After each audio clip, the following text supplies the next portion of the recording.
Welcome back. The purpose of this video is to be informative, not political. Here we go.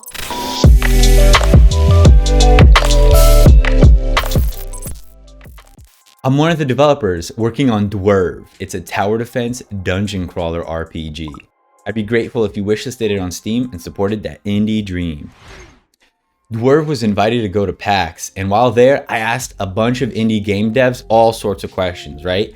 And I kind of found out that a lot of them were ignoring other markets, right? They weren't translating their games to any other languages, and like we are definitely going to translate our games to other languages, including Chinese, right? And I feel like the Chinese market is one that you don't want to overlook.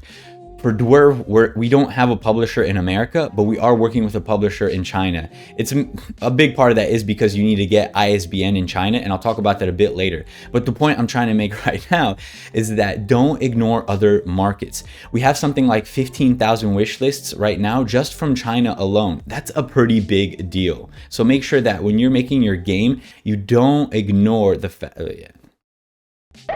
Slay the Spire is a good example of how China can be a game changer for an indie game. Listen to this segment in the GDC Slay the Spire talk. So our initial success actually came on week 3 after our early access launch. There was a very high-profile streamer in China that played our game. It's a very high-profile streamer. The video of the stream went past 1 million views in a couple of days, and suddenly our game was flooded with a lot of Chinese players who wanted to play our game, but they were having a hard time because the game was only available in English at the time.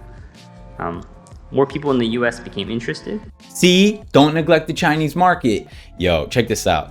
They sold on Steam alone over 2 million copies. Yeah. So that sounds great, right? But China is cracking down on gaming.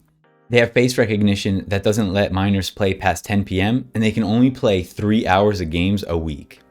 Also, at any moment, they might ban the global version of Steam in China, which would suck for all game developers. Our Chinese publisher is trying to get us the government-approved ISBN that our game needs, but it's been months since any game has been approved by the Chinese government, which is scaring us, because if Steam gets banned and no games are getting ISBN, then Dwerve is going to be cut off from the Chinese market, which could have been a game changer for us. Dwerve is also releasing on Switch. However, you have to be approved by the government to get on Switch. And so far, there have only been like 13 games approved for Nintendo Switch. Like, for example, The Legend of Zelda Breath of the Wild and Animal Crossing, they haven't been greenlit in China. Big games like that. So like, what hope does that give Dwerve?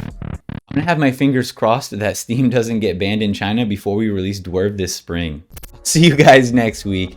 Devla!